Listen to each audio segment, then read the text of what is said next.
So good evening, and thank you to those heroes that remained.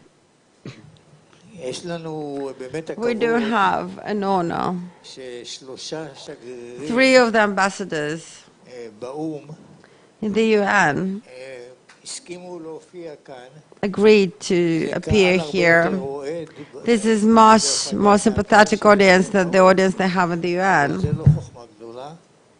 But this is really not such a challenging matter. And this is the third one. Dan Gillerman.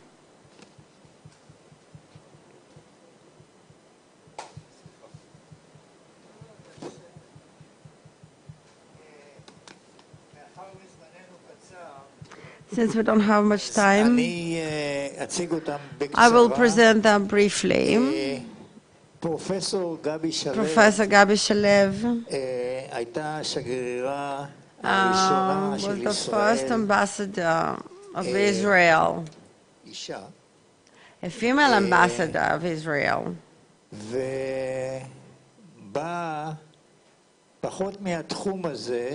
Well, she is not from this particular field. She comes from the world of law, from the Hebrew University, where she also finished her PhD. She actually taught in more than 10 different universities in the world.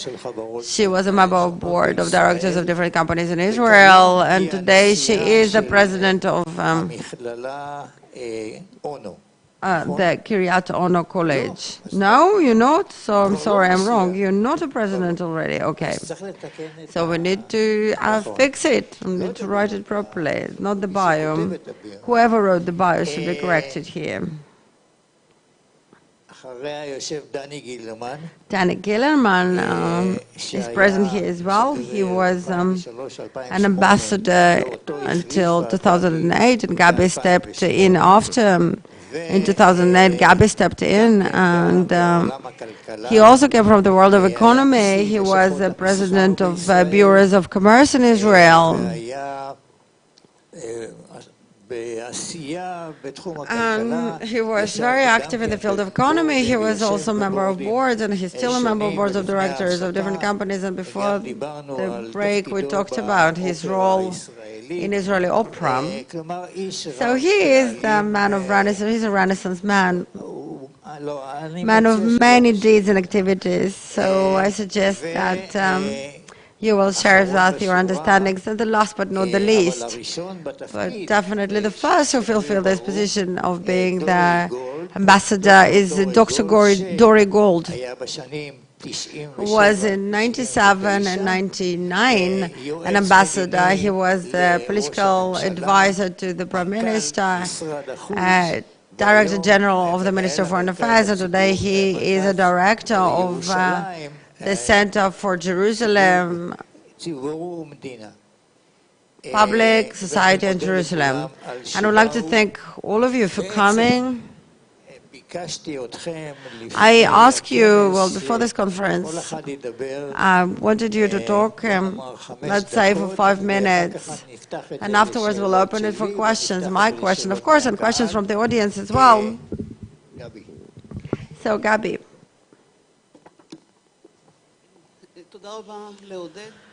Thank you, Dad. Thank you, my friends, my dear colleagues, Danny and Dore, and thank you, the audience, for coming and to actually talk about the 70 years of diplomatic relations between Israel and the UN. I brought here with me, as I didn't know that Amos Yadlin will quote that, but this wonderful book of Amos Oz, The Story of Love and Darkness. And at the page of 504, I think, if I'm not mistaken, if my memory does not mislead me, Amos Oz describes, yes, no, it's 404. He describes here his own experience as a child of 7 years old, 8 years old, on 29th of November 1947, and this joy that brought people to the streets. I'm younger than him in a few years, but I still remember this evening when my father woke me up from my sleep, and there were people dancing in the streets and tremendous joy.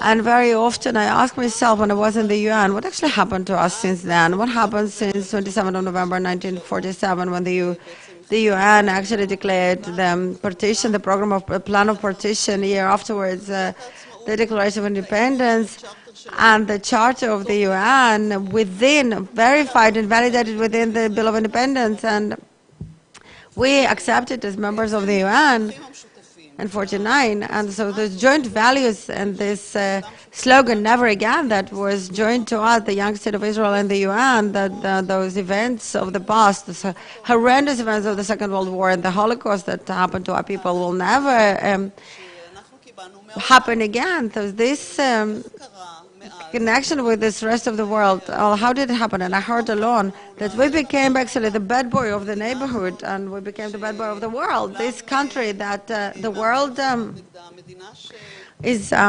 adopting various resolutions against it, and Ambassador Herzl said that Hitler would feel him here at home. This country, there's only one country in the world that another country on the stage of the UN actually threatens to destroy it. We became, in fact, the state, the country in UN, in New York, and in other institutes of the UN, and mostly in the Human Rights Council, we became an outlaw. We became a persona non grata as a country. And then very often, as myself, I was appointed, from a different world. I came from the academic world and never was a part of politics or diplomacy. And different from my friend Danny, I never was a public servant. I came from a completely different world. My hope was that I will bring Israel that we love and know. I will bring this Israel to the UN, Israel that cooperates and shares with the world, even from my predecessor, this Itai Meir, that was appointed to a very important position afterwards. And with this hope, I left to New York, and Danny promised me that, besides this very important representation of the state of Israel and the UN, it's fun to be in New York. But it wasn't fun, really. I can only tell you that the beginning of my term started with the cost-led operation, December 2008, and ended with this Turkish flotilla. So between two of those events, I almost didn't have time or energy to actually talk about any social or cultural agenda. So all of my time, my days and nights during those 2 years that I served at this very important position of representing the state of Israel in New York between 2008 until 2010 was dedicated to the political agenda to stand up versus the world, basically, at this global arena. And still I can tell you that what actually happened during those 2 years, I became not just out of the blue the ambassador of Israel. I became the ambassador of the UN in Israel. The relationships were very different. There was a different government in the United States. Obama administration, if you remember, that hugged the UN after many years of alienation. And his ambassador was a woman. Susan Rice, by the way, since then only women represent the United States in the UN. Samantha Powell and, of course, Nikki Haley. And now it's, who represents the, there is none, no one. No, it's not Nikki, Kelly Croft. Okay. So here you go. So write down that you need to send a woman to the UN. I didn't even know if we'll have time. Actually, I am exhausting my minutes, but I think that there was a tremendous importance to the very fact that I came from a different world and I was a woman. So my connections with American ambassador and my connections with other women and men that represented even quite hostile countries in the UN, I don't even want to, push it too far, but I'm very grateful for the time that you gave and allowed Danny to say a few words. Thank you. So first of all, thank you to the Institute for this invitation. It's always a great honor to be here. And I think that it's actually really the most serious institute, that is most influential and effective one in Israel, and did an amazing job. And yes, I would like to thank Amos as well, and of course to those who are investing so much from again, all of the researchers and everyone who's working so hard, investing so much time and effort and money into this institute and this effort. Well, first of all, I think a little bit embarrassed because I do talk here in front, well, together with people that know well, that are the leading expert on the organization that we're discussing and Israel diplomacy in general. Before me, there was a lawn, and I had a pleasure and an honor to work with him when I was in the UN. You'll probably heard this story very often, but I'm tempted to tell it again. This child of 9 years old, who was the only one who survived this flood in Johnston in Pennsylvania in 1878, and all his life he traveled in a buggy from a village to a village, and he told how I survived the great flood of Johnston, Pennsylvania. And at his very late age, he came to heavens, and the angel who was in charge of his life and the agenda in heavens said, listen, here there are no free lunches, and you have to work for your living. I said, no problem. So what can you do? He said, I can tell a story how he survived the flood. So listen, I don't think it will be that much of an interest to people that went through Sodom and Gomorrah, so it's not a big deal. I said, but that's what I do. I did it from the age of 9. So the angel told him, listen, okay, let me see what I can do. He goes upstairs and he said, okay, I have good news and bad news for you. The good news is you can talk about how you survived the flood. The bad news, no, going to be in the audience. So yeah, I have no in the audience. I have so many of those no's in my audience here. So, but first of all, I want to amend a mistake. It was a mistake what Gabi just said. He said that I said it was fun to be in New York. No, I said more than that. I actually asked her to promise me that she will enjoy being in New York. Isn't that true? She did not fulfill this promise, in my opinion, unfortunately. No, but okay, at least you didn't suffer. But I told her, promise me, please, that you will enjoy New York at least. Hopefully you can actually. Gabi managed to bring a lot of value, but I think she didn't enjoy that much the city. So, well, about the UN. When we are asked to talk about the UN and Israel, I am always remembering the words of very smart words that a man who is one of the biggest diplomats, I think, of the 20th century, maybe of Richard Holbrooke. Dick Holbrooke, by the way, those who are interested, now it has been George Packer wrote a biography, and it's called Our Man, about Richard Holbrooke. He was one of the biggest diplomats, I think, of the human history. He was also a candidate to the Nobel Peace Prize for Daytona Agreement. He was a good Jew. Yeah, he was a good Jew. And he was an ambassador of the UN of the US in the UN. He was before me, but I saw him as a mentor where you had lunch every 2 weeks. And Gabi said that she came to the UN when there was a cost-led operation. I came to the UN when there were famous hearings, and if you read, you saw the movie Vice, you saw Colin Powell lecturing in the UN about weapons of mass destruction in Iraq.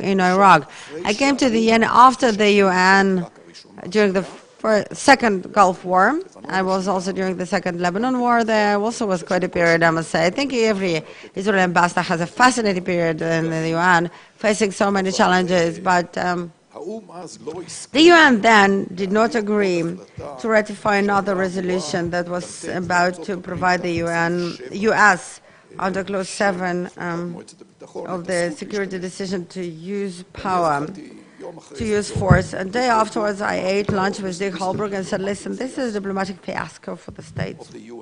Of the UN, actually. And he said, Danny, remember, the UN is a building on the First Avenue of New York. And it's really good just as the residents, and the residents of the world in which we live. So to blame the UN for this diplomatic fiasco, Dick Holbrooke said, is like blaming Madison Square Garden when Knicks are losing, and they're losing for 15 years already. So basically, in fact, he meant to say that the UN is an organization, clerks, but from the other hand, it constituted from the countries, the states of our world, the world in which we live. And the problem is not the UN, but it's a world where the majority of countries are non-democratic, and in non-democratic countries that are members of the UN, and that any decision against Israel will be supported by a very, very, very large majority, and it's very frustrating. And any such resolution will be welcomed, so it's actually, again, frustrating, but the question is how you deal with that. I felt, and maybe we'll talk about that later, though Ben-Gurion said the UN, whatever, and in Israel there was such an approach to disregard the UN, to say, it doesn't really matter. I think it's a very important arena. It's the parliament of the world in the end of the day. It's the only place where 193 countries are sitting together and gather together. It's an amazing stage to bring the words of Israel and to present, as Gabi just said, to present a true Israel, beautiful Israel, the contributing Israel, not just for itself but for the world, an advanced Israel, really filled with research and development, and really this country that we love and are very proud of. This is also the best place in the world, I think, to forge connections with representatives, very senior representatives of all of the countries in the world, including countries that do not recognize the existence of the State of Israel and consider it to be hostile. I can tell you. I want to stop you here because this is one of the questions I wanted to ask you, really. 193 countries, based on my math, 25 of those countries do not recognize the State of Israel. They pass nearby and you an empty air, thin air? No, not at all, not at all.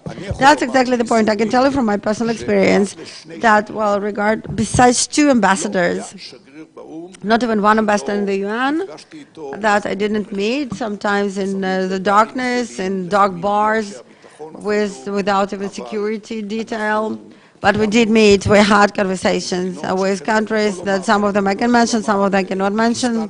Pakistan, for example, that I can tell you because it led afterwards to meetings at a very high ranks. Silvan Shalom met in Turkey, I think, wasn't it? No, there was another meeting with Musharraf Ayur. Musharraf came to New York and he spoke to the Jewish community, met with parrots, Indonesia, Malaysia. There were meetings, I can tell you another matter, maybe it's a bit of a curious. Israel is the UN, in UN, they're seated in an alphabetic order. So Israel sits near Iran, naturally, of course, and Iraq, and Italy, and Iraq. So Iran, every day, I had to, in order to go to my seat, I had to walk by the Iranian ambassador, or he had to walk by Iran. It was Mohammad Jawad Zarif, who is the Minister of Foreign Affairs of the Iran, and he is actually the one who negotiates on the nuclear agreement. The moment he was appointed, I knew that we are in trouble because he is an amazing person. He's super intelligent, he's filled with personal charisma, perfect English. Studied in the United States, yeah, he studied in Texas. And we saw what he did to those 6 countries, what kind of agreement he managed to obtain. He was passing by me. He and the Syrian one, they were the only one who didn't even twitch an eye. And once I saw there was some kind of movement in his facial expression, something tiny. And one day we found ourselves in one of the corners of the yarn talking. And suddenly we didn't talk about significant matters, don't you think? We didn't have negotiation or anything. Well, we kind of started to create contact. At a certain point, he was called back to Tehran because someone from his delegation saw him and told that he saw him smiling to me. And he was reprimanded in Tehran for the fact he was too nice to the Israeli ambassador.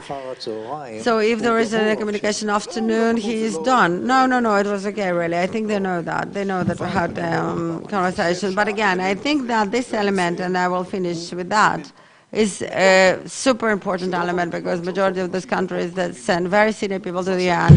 When I was there, in my term, there was 14 of my colleagues, including Sergei Lavrov and Mahmoud Abu Ghraib and Mohammad Zarif were appointed as foreign ministers, and they're very important. Here in Israel, it's also, look at our prime minister. It's actually quite a launching point. We also had a president who was an ambassador in the UN, and Abba Evan, who was the Minister of Foreign Affairs. Yeah, it's true. But again, your ability to create connection with those people, and especially with those who represent countries that don't recognize the State of Israel and maybe even hostile towards us, I think at the end of the day, That brings dividends, and much more important dividend than just raising your hand and watching this or that forum. Dore, what's the question really? Personal experience, one personal experience. No, I'll ask you. I will continue what Gabi and Danny started here, which is a stage. It is a stage. That's a stage. We know that even today you maintain contact or you have contacts with certain countries in the region with which we do not have diplomatic relations, and they don't even recognize that it's the state of Israel. At least formally they do not recognize. You wrote a book about the Saudis in the UN. There was some kind of window that opened up for you, as Danny just said, for a dialogue, a significant dialogue with representatives of countries that don't recognize the state of Israel? First of all, yes. I had conversations with various countries. With those countries, we do not have a diplomatic relation, but I still would like to answer something else that was in the paper that you gave us. I think what can be very useful for us is if I will tell you from my experience during the first days when we went to the UN building. I didn't have war, I didn't have a military operation. I did have something else, though, to deal with. I had a diplomatic problem, very hard diplomatic problem, that I inherited from my predecessor, and that was dealings of the UN with, I will tell you what it means, actually, with various violations of Israel, of the Geneva Force, a treaty, Forced Geneva Convention, and as a result of that, there was a resolution of the General Assembly that I had to deal with, and on actually an assembly of all of the countries that signed the Fourth Geneva Convention, and the question, how do we deal with that, and what do we do with that?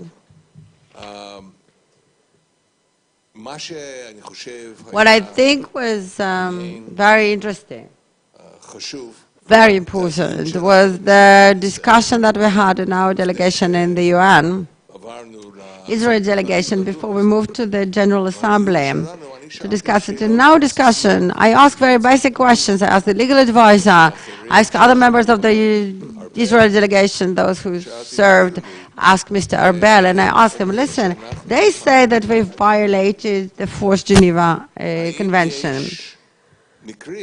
Are there any cases, relevant aspects of this convention of the country that invaded another country and hold the territories for a certain period of time? Then it's relevant. I said, okay, do we have an experience, is there an experience in the world, is there a precedent in the world that someone actually called all those countries that signed the Fourth Geneva Convention in other cases that are not Turkey, for example? Someone mentioned Turkey here. Turkey invaded Cyprus. Did they call the assembly? No. When the Soviet Union invaded Afghanistan, did they actually invite it? No, the Soviet Union wasn't relevant then, by the way. No, no one did it. No one gathered those countries that signed the Geneva Convention. So I mentioned all the conflicts from 45. Nothing, no one called, no one assembled them. So basically you do see that at that very moment that Israel is a very unique case because we are the worst, we are the most evil, and the civilian population under the IDF suffered unspeakable suffering more than any other conflict in the world, definitely not. But regardless, in the UN, they put Israel, they singled out Israel into a special category, a unique category. A unique category as a criminal country. I had to deal with that years and years afterwards when I was not in the UN, when I was facing Judge Goldstein in Brandeis University, and we saw that Israel is a completely different status. Maybe it's a little bit of, by the way, maybe it's a little bit of, it's a bit of a more of a, anecdote, entertainment in a way. It's a bit more of a funny aspect. In 1999, we wanted to celebrate 50 years of membership in the UN, Israeli membership in the UN. We wanted to organize a very beautiful dinner in the UN or present to the UN. It was also a discussion on that, very interesting discussion, very different one. Wanted to hold a dinner, and I received a telegram from Jerusalem. Why do you want to celebrate 50 years of membership in the UN? 50 years of horrible resolutions and horrible decisions. Who needs to party? There's no party for that. So I think, and I would like to repeat again, and I can talk about that, but Israel finds itself with, we absorb policy, the UN policy, the UN approach of discrimination. And maybe it's one of the basic things that we need to deal with, we have to deal with. And it may give to many Israelis this certain feeling that we are absolutely not okay, when we do really try to be in our wars, to be, as Richard Camp, British colonel, more moral than anyone else, that fight in wars of that sort, and these miniature wars. So my initial experience in the UN taught me the problemacy of the UN and that the structure of the UN. I do remember, and I will never forget, the role of the UN. Why would we, together with the United States, wouldn't we go to the UN and say, okay, two-state solution in the future when all the conditions will emerge? For now, we just want to move forward towards a solution, even if this solution does not provide a solution on the next week. Let's put some kind of resolution, and we'll suggest a resolution, and we'll see how all these countries respond to a positive effort to move forward. Why do we need to respond? Why do we have to be always responsive? Why are we responding to other initiatives? Well, we do have to answer when they are met as certain fabricated, forged lies that are introduced into resolutions by various entities of the UN. We have to respond to that. Why don't we initiate? It's a great question. Every ambassador that came to New York starts with a lot of enthusiasm and says, yes, I will build resolutions, I will bring resolution, I will be the initiating parties. Very quickly you discover that there is something that is called an amendment of this suggested resolution. You start with one resolution, and in the end, something that will praise Israel, for example, in the end it will become one of the most hostile resolutions against Israel. So don't even don't go into this very problematic high road. You have to, though, respond obviously, and you have to deal with the struggle. If you have a very problematic resolution, and you are taking stairs or to get into the entrance to the General Assembly, and you have there at least 15 cameras and TV networks, stand there, speak up, tell your truth, and if they will not broadcast that on CNN or some kind of American or international channel, start calling guests and editors and journalists and work. This is part of your dealings. This is dealing with media. And if there is a very horrible decision, I'll show the world that this is absolutely unfounded. Danny.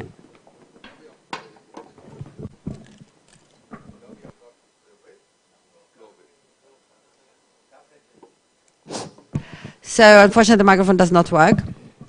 So Gabi just said before, and each and every one of us said, and we maybe felt that that She was not just ambassador of Israel to the UN, but she was also the ambassador of the UN into Israel. So just one moment, I want to take this very unpopular role to be the UN ambassador in Israel. And with all due respect and all the will, and I disagree with Dore. I don't think that we have to raise our hands. I don't think we have to give up as representatives of the state of Israel. I don't think we need to hide or to be ashamed.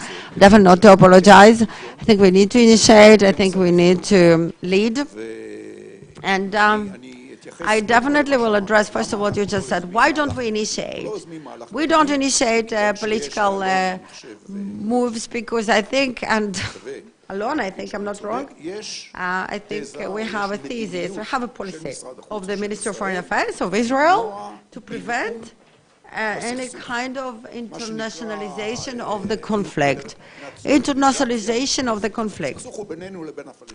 The conflict is between ourselves and the Palestinians. At the end of the day, we need to find solutions. We don't want to bring the conflict to the UN, and we don't want to create internalization of the conflict. I think along with us, when we had a thematical discussion in the Council of Security, there were foreign ministers, not the ambassadors, foreign ministers, Susan Rice, Abu Mazen, and Tzipi Livni. She was then the Minister of Foreign Affairs. We met, do you remember that? We met with Kofi Annan. We went to the second floor, where there was a hearing initiated by Qatar. Hamid bin Jassim, who was the Minister of Foreign Affairs of Qatar government, he promised us that it will be a positive discussion. Not even one word against Israel. And Tzipi, at the last minute when she exited the elevator, she said, I am not going there. And she sent me to this lion den. Based on this particular statement, we don't want to internationalize the conflict. But I can talk about my term, where I had the privilege of representing Israel in the UN. We initiated a historical resolution. 27th of January is celebrated International Holocaust Memorial Day. No one believed there is a chance of that. And you were also a deputy of the, I was elected to be a deputy, a president of the hearing, of the assembly. It was after Abba Evan, the second time they actually chose Israeli to be a deputy president of assembly. And there was also a resolution, I don't know, that use of agricultural technology for development. It was a resolution we fought tooth and nail because our agricultural technology conquers the world. And there was such a resolution ratified. The International Holocaust Memorial Day was unanimously ratified with not even one opposing voice. And I have here witnessed the Minister of Foreign Affairs was quite reluctant. They were afraid of the failure. Remember the discussions and disputes. And I said it's a win-win. If it fails and it's not ratified, it just shows, I think, more than anything else, the hypocrisy and the double standard of the UN. If it's ratified, it's a historical achievement, and I should give a credit here, though it's very unaccepted in our places. The Minister of Foreign Affairs then, Mr. Silvan Shalom, said, go for it. If you'll fail, that will be my failure, but if you'll succeed, that's yours, and I give him a lot of credit for that. What does it even mean? It means that, well, anyway, if you do feel that you came there, not just in order to try to stop various resolutions that are in the way, part of the ritual, no one even pays attention to that. 25, 27 resolutions, you know, but you do come in order to introduce Israelis into the UN for key positions. And there are a few Israelis that are fulfilling important and influential key positions in the field of law, security, peacekeeping forces. If you try to actually do more than just holding back, such as the agricultural resolution or the Holocaust Memorial Day. But you can do it, but I do talk about the political agenda on political topics that every second day they bring us to UNESCO and WHO, the World Health Organization and the General Assembly, and the International Court in The Hague, and all that, all of those forums. We do not initiate, we do not implement initiative there. We do not bring positive ideas, not just to attack or to criticize the Palestinians, something positive that complies with the political agenda. I do understand what you say, Dore, that those who will try, they will try to actually, there will be amendments that we were never meant to introduce. It's not just what I can always say, came with a positive idea, how to promote a certain political process, and here look what happened. They did it, what the Palestinians actually did to it. They completely curbed it, and worry, guys, this will be the French, not the Palestinians. Look at the decision 1702, resolution 1702, the end of the Lebanese war. Or, for example, the resolution that removed the Syrian forces from Lebanon. Do you know what was not in this resolution alone? What was not in this resolution alone? No, Syria. There was a resolution of removing the Syrian forces from Lebanon. The only name that was not mentioned, I will tell you more than that. I came from the business world, really. One of the most frustrating things for me was the very fact that the hours and hours that you spent not in order to ratify a resolution or a clause of the resolution or a sentence of the resolution or a word of the resolution, a letter. One of my, I think, records of my career, I don't know whether it was an unprecedented record, maybe the others did. I remember that I spent 11 hours discussing one letter, whether the decision will be an action or actions. One letter. You're probably well familiar from two territories, the territories. This is the UN. This is the gist of it. From the very beginning, I told myself that I'm seated here for this afternoon with three masochists, really, that agreed to be ambassadors in the UN. You know what? I will tell you very briefly, just very, very shortly, really. I was appointed by, I want Gabi to speak up as well. No, it's okay. I was appointed by Shimon Peres and Arik Sharon. Night before I left to the UN, I sat for 3 hours with Arik. Either way, I don't know, it might surprise many of you. He was very much interested in what is happening then. Every Saturday, by the way, sorry, Dore, we talked about that. 11 o'clock in New York, 6 o'clock at the farm. Whether there was things to report or not, we talked. And I remember that in this conversation, of this farewell conversation before I left, he said, Danny, I am sorry that I'm sending you to this horrible place. You will be a pariah, you will be castaway, you will be lonely, you will be punished, you will be persona non grata. But someone has to do that. Weeks after, I remember I called him. I have two things to tell you. First of all, never tell it tomorrow morning during the meeting. I am enjoying every moment. And I also very much believe into what you just said. Every day, when I'm standing in the corridors of the UN, I am walking with my head up high, and I know that I represent a country that is much better than the majority of other countries there. Okay. First of all, we shouldn't really exaggerate the importance of the role of the ambassador in the UN. The policy is not said there. Why the State of Israel will not suggest two-state solution resolution. When we talked last time about two-state solution, it was in 2010. Since then, this whole matter, well, is not a part of the policy of the state. With all the, will and goodwill, the ambassador in the UN, male or female, if you think that the state solution is the right one and the proper one, you cannot really bring it, really. And of course, well, I have to say that during the 2 years that I was representing the State of Israel in the UN, had absolutely no difficulty of representing the state that we love, and I think it's a wonderful state, and people in this country are wonderful people, and people ask me, really, in the very beginning of my term, the world changed its face. The government, Kadima government fell, and the Likud came to power and still continues. In the White House, the president, and we also talked about chemistry, very warm relations, of course, with the Prime Minister, and, the new administration, the whole White House. New people came to power. The president, young president, black president, came to the White House that doesn't know well the State of Israel, didn't know the history of the Jewish people, a president that all of his policy towards the UN and towards the world was very different from the policy that we see today as well, the policy of engagement, the policy of actually engaging with the UN and the countries that were considered to be countries that suffer more. So from my perspective, that was really to represent something completely different. People ask me, how can you, when Lieberman is sits, I see here Yossi, we talked very often at the committee that was established and when Yalom was the Minister of the Strategic Affairs, and said, how can you, the Lieberman is your boss, how can you do that? My friends ask me, from my circles.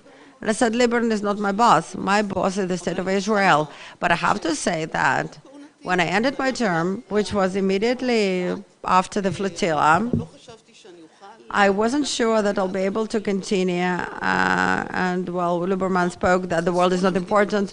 They returned to this policy. Today we see that among the Americans as well. We talked about this very deep friendship and such an important friendship with the United States. And I think that all of the presidents and all of the ambassadors, well, without the support of the United States and the UN, we wouldn't have, it's not just the American veto. The very fact that this veto, the possibility of impose this veto, it's always there. This possibility is always there. It hovers above that. And the United States was our friend during the 8 years of Obama presidency as well. So as my colleagues just mentioned here, the UN is not guided by justice or values. It's all about interests and money. We haven't mentioned this term money.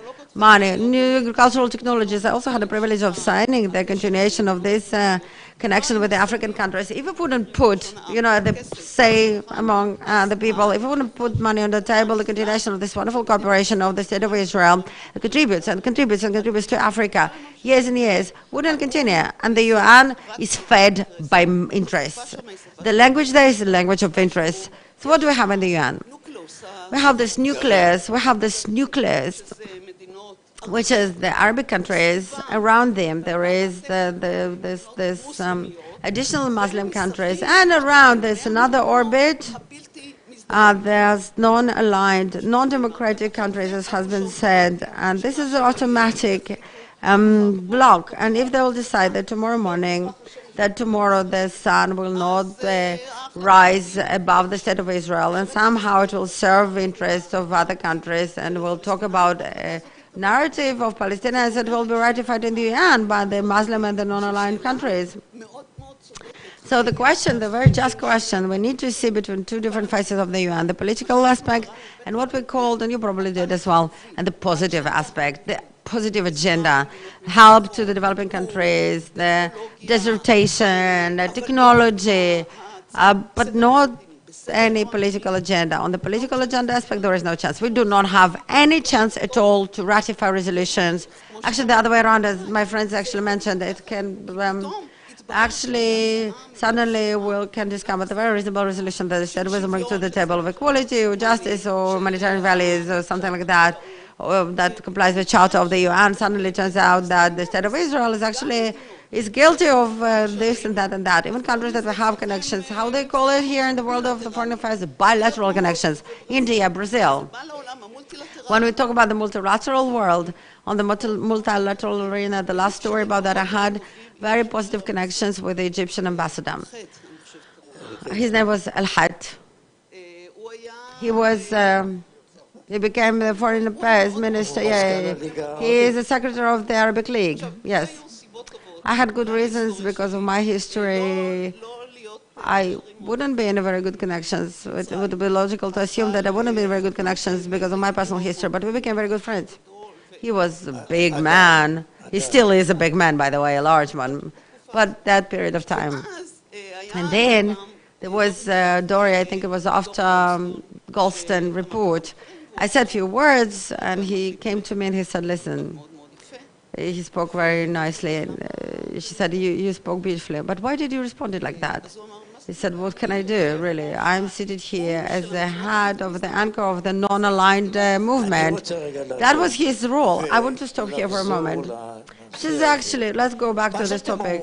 What you're actually saying is that everything that happened during the Arab Spring, this collapse of certain Arabic states, the Iranian threat that is hover above the Saudis and other Gulf countries has absolutely no any ramification on the way those countries conduct themselves in the UN. So you still cannot really come and bring something that will be supported or at least will not provoke an opposition among those countries, Dore?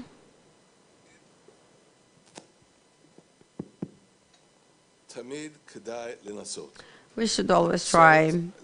We should always definitely try to promote the international standing of Israel. That's what we did and what others did. Or we had to do that. So basically, it's a part of some kind of multilateral work frame. You know what? I'll put it differently. I'll do that a bit in an exaggerated way. If the capital is surrounded, is under attack, they would not change their voting. This is how it is.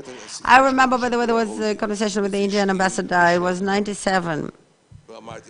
And I said, listen, just one moment. We're improving our relationships. You're buying various means of munition from Israel. So why do you continue with those voting, automatic votings of the non-aligned? He looked at me. So bilateral relations is one thing. Multilateral is a completely different world. So do not expect. So with the way Indians are conducting themselves in the UN, there is an improvement. Yeah, recently they improved. There is an improvement, but still there is a problem. And do you know, why do I don't want to depress you. I don't want you to leave this place with this, sadness or anything. I want you to live realistically. That's what is important to me. I want you to live as realists. Again, we have to try that when we want to improve our position in Africa, unrelated to the UN, really. Though, obviously, the senior minister, but the logic was that it will give us positive voices in the UN. No, it takes very many years. One of the foreign ministers, actually she was a female foreign minister, told me, do not make yourself dependent in the UN when we talk about security of your country. We were there, and it failed. And this country suffered from a genocide. So when the peacekeepers of the UN didn't even move a finger to save the population that we're supposed to safeguard. So people are familiar with this basic problem. And of course we have to continue working in order to improve our status. And I did that, and I support that.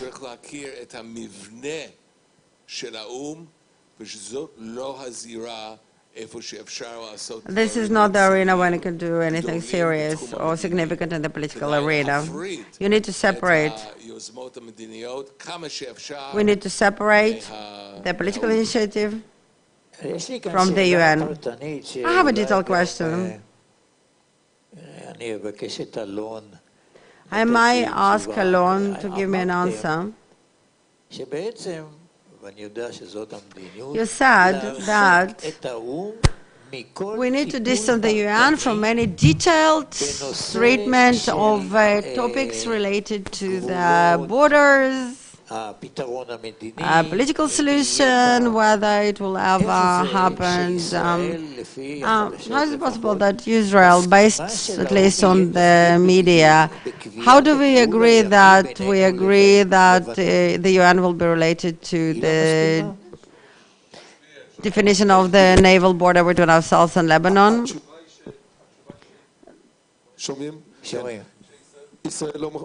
Israel is not willing that the UN will fulfill a significant role. Significant role. So you emphasize the word significant role.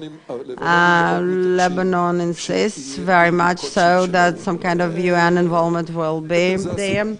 But this is why this whole business is really not advancing anyway. Israel will never agree, and this is not the role of the UN. The UN never decided on borders. They were never involved in decision of borders. This is actually, just to summarize that, they might be involved in enforcement. I want to address in one word, no, but you're exceeding actually only because I love the Minister of Foreign Affairs. Recently, there was an effort, an American effort encouraged by Israelis to initiate a resolution. It was in 2018, and they talked about the missiles of Hamas on the central population in Israel. Just reprimanding Hamas, they never treated and of course the central population. There was a majority, not 2/3, who failed to ratify this resolution. In order to, it was quite an outstanding initiative, so they will have. And as Gabriela said, we need first of all our initiative. Unfortunately, I cannot hear him because of the microphone. So we need initiative from Israelis, of course, and I do agree, as it has been said, first of all, the position on the international arena, on political core matters. Majority of countries, they do not support Israeli resolutions in this arena. So, okay. So you persuaded me and others to get into the different frameworks of the UN, and you recommended me to focus on, as Gabi said, the beautiful Israel, agriculture, on similar topics. But as I said, this majority that exists in the UN at the General Assembly exists also as well in the World Health Organization or in the Agriculture Organization in Rome. So this majority will follow us on other topics, or they also oppose various resolutions that bring Israeli innovation or willing to provide aid from Israeli behalf, various social well-being programs and etc. Why would they give us support there? Gabi.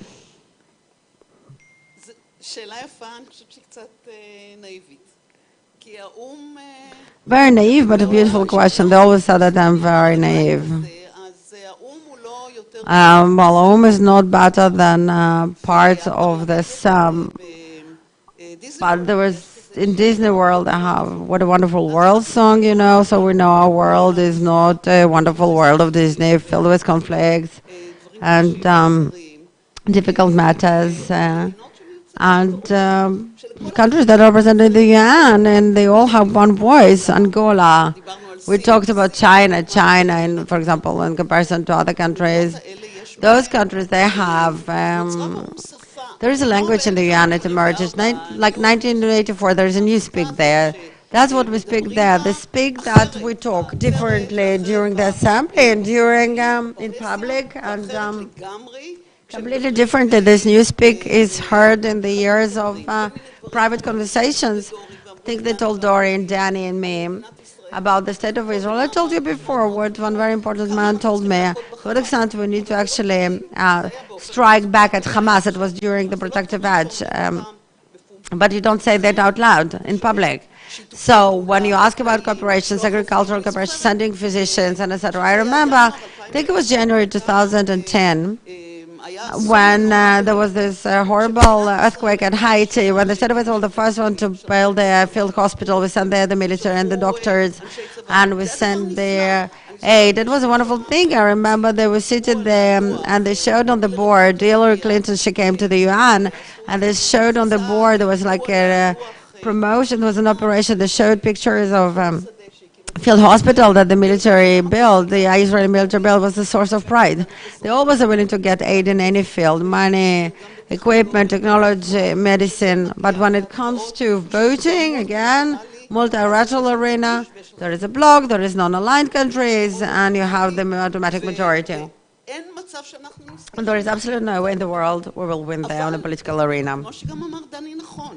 And of course, they're very important matters.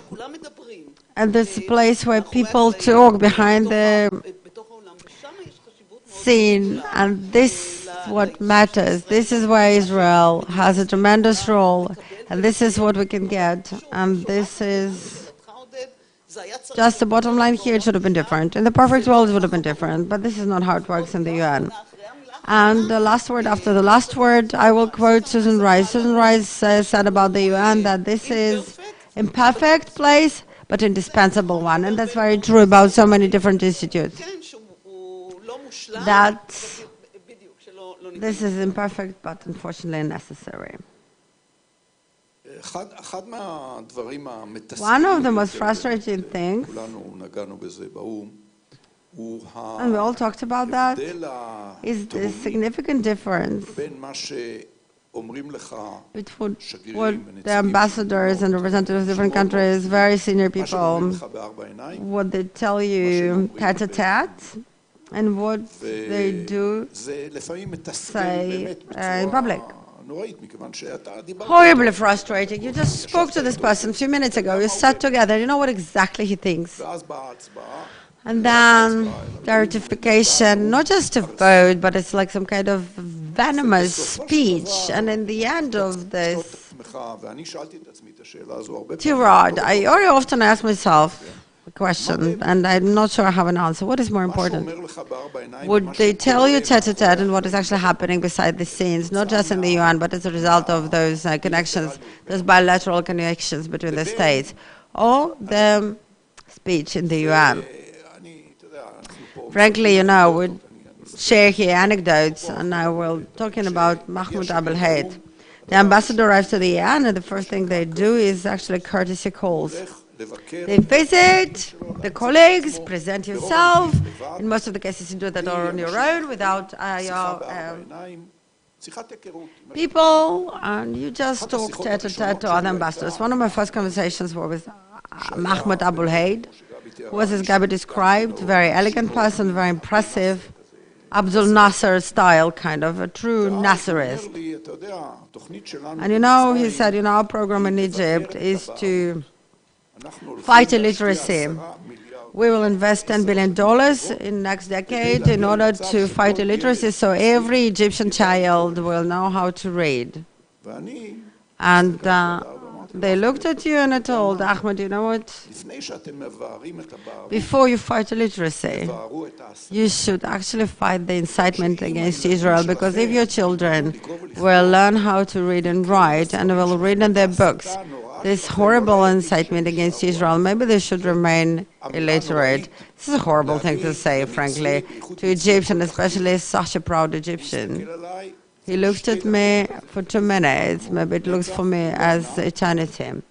He didn't look at me. He didn't answer. He said, you know what, just for our future relations, I prefer not to reply. Day after tomorrow, there was a meeting of the Security Council, something on Syria, and I spoke, and there were 2 ambassadors after me, and I was just for the courtesy remained to listen to him.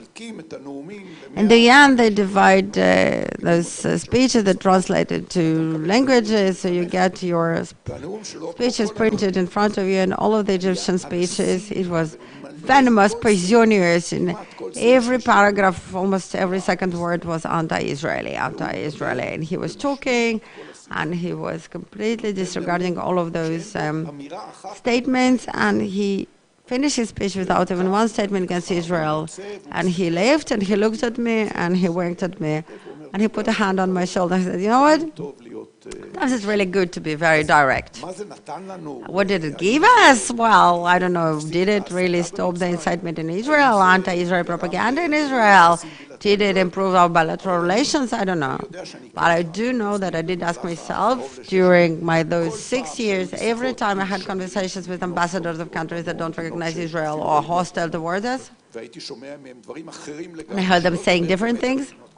I'm not even talking about countries like India, with whom we have wonderful relations, and in the end, they vote against us. Talking about non-aligned, I can say something very politically incorrect. The United States had few ambassadors, grand ambassadors, one of them, Patrick Moynihan, Daniel Patrick Moynihan. One day he went near the hall in which there was a gathering of the non-aligned movement.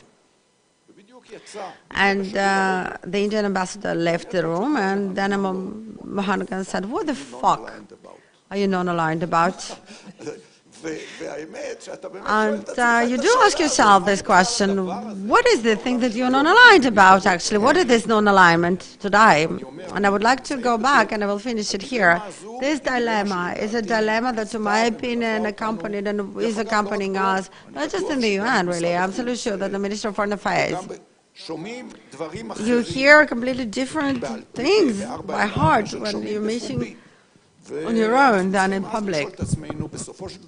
And this is where we need to ask ourselves, does it bring yield in the field? What is more important? And I'm willing to answer 2 questions from the audience. Unfortunately, the speaker is not using a microphone, so I cannot hear him.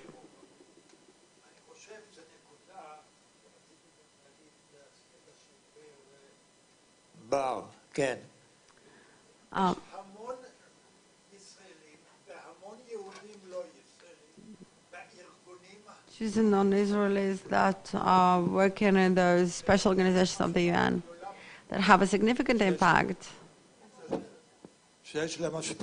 that impact significantly what is done, actually.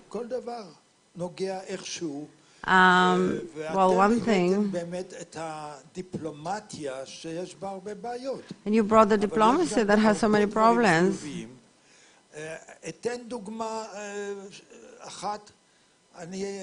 And I was a representative of the World Health Organization in Europe on public health and environment.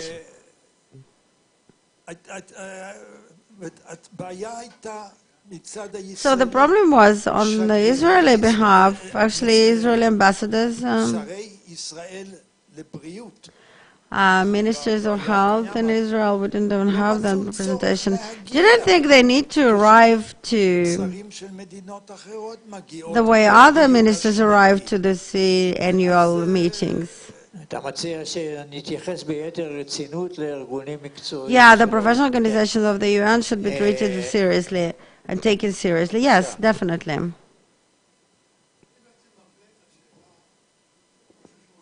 I would like to... Many countries, there are 100 million of Muslims. But and of course, if they will speak openly what they will have in India, will be quite similar to what the British did, the pogroms and etc. India is not a country where, with all due respect, that can actually swallow 100 million that will avenge their resolutions against the Muslim world. What I'm trying to say is that this is not unavoidable, that one of the decisions, one of the reasons of such a conflict, where we're kind of stuck in between, is this whole story of the Palestinians, with all the concern that we have. So it's up to us, and we need to get some kind of support from the superpowers that will bring us to this world, and will be less concerned with their support. Thank you. Comments, additional questions?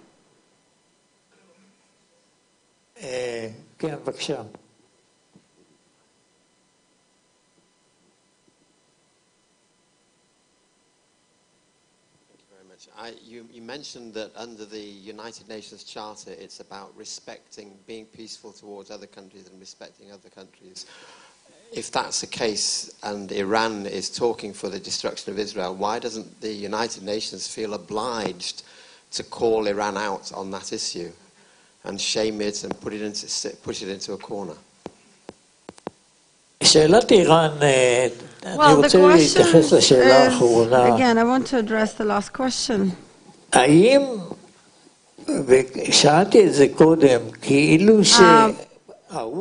The UN ignores completely the changes that happened in the Middle East and the threat, not upon Israel, but the Arabic countries. They completely ignore that. Is it a given that we cannot change a little bit? Dore.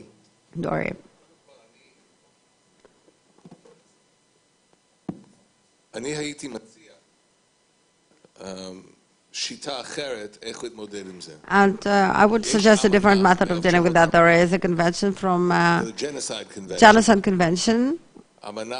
This convention against genocide, this convention includes a clause against incitement to genocide. To my opinion, the Iranians are already violating this convention, and by the way, they signed the convention, obviously. I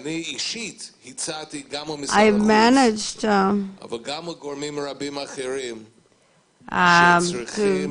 mention to the Minister of Foreign Affairs that we need to implement those clauses and those articles of those conventions on the incitement to genocide, because this is exactly what the Iranians are doing. We need to implement those particular articles, and no one really adopted this recommendation of mine.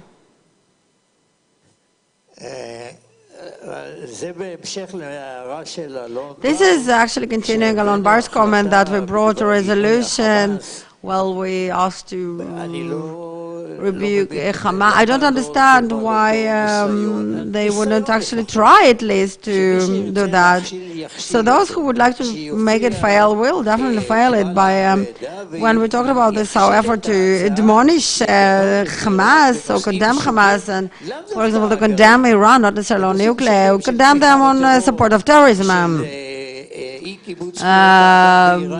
Violation of human rights in Iran. Why wouldn't we try to bring a resolution that condemns Iran? Everything can say that there's a lot to be improved. A lot is done. A lot is done. In order to condemn Iran, we try to bring it up, and things are done, of course, about the violation of human rights in Iran, but there's a lot of decisions on Iran, a little bit less than on Israel, but they are. Unfortunately, I have to finish this panel, and I'm very grateful to three of my colleagues